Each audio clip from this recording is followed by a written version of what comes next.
On 29th May 1953, Edmund Hillary and Tenzing Norgay did the impossible. They scaled the Mount Everest, the world's highest mountain. For the next 20 years, many tried to reach the peak. Only 600 succeeded. But now this number is achievable in just one season. And guess what that has led to? A traffic jam on Mount Everest, long queues of climbers stuck amidst mounds of snow and corpses. Sounds horrifying. But this is what the Everest climb looks like right now. Why is that? Is everyone suddenly a pro climber?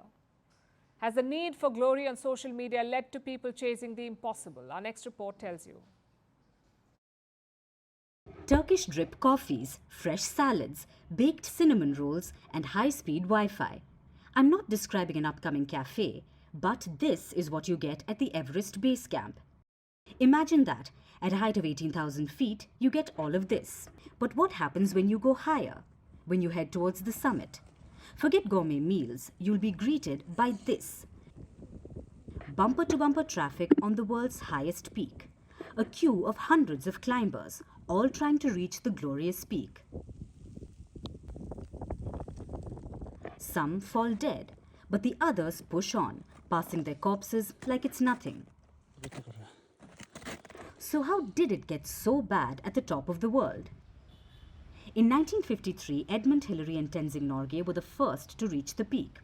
For the next 20 years, only 600 people achieved the feat. It was a month-long journey to the base camp, so only the brave attempted to climb.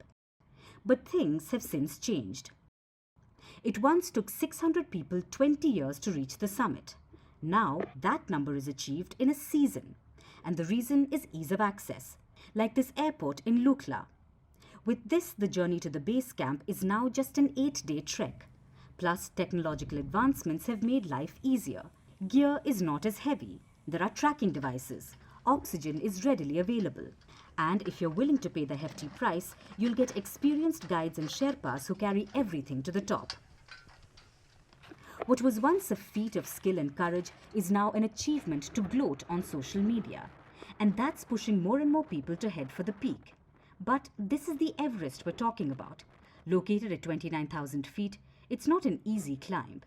But 90% of the people who attempt it now have no basic climbing skills. That leads to long queues, people falling sick, people dropping dead, huge mounds of garbage and human excreta piling on the world's highest peak. Plus, there's climate change.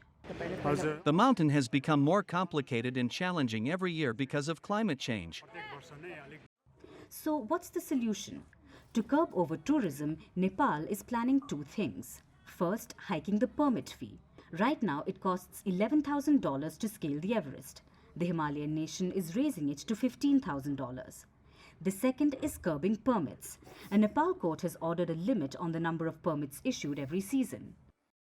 Why? Because every year the number is going up, and the result is this: a traffic jam on Mount Everest. But Nepal argues differently. Tourism is crucial for its economy. And it's crucial for the Sherpas who scale the Everest every year. More tourists mean more income for them. With an increase in tourism and mountaineering, the lifestyle of Sherpa is also getting better. Sherpa youths now have the opportunity to be educated, and so options have opened up. The need of the hour is responsible tourism. Technology and ease of access are great things, but they should make the Everest safer and not more dangerous. It's not just about click, post, repeat. It's not just about reaching the peak, but also realizing the impact that the journey leaves on the mountain. Firstpost reports from the world's second largest continent. Hello, I'm Alison Lagrange. A very warm welcome from Durban, South Africa. We get you the news and the newsmakers from Africa.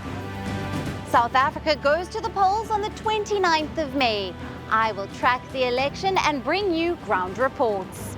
Is it the end of the road for the African National Congress? And will former President Jacob Zuma stage a dramatic comeback? From elections to climate change to innovations and opportunities. As the world's attention shifts, we report from Africa the heart of the Global South.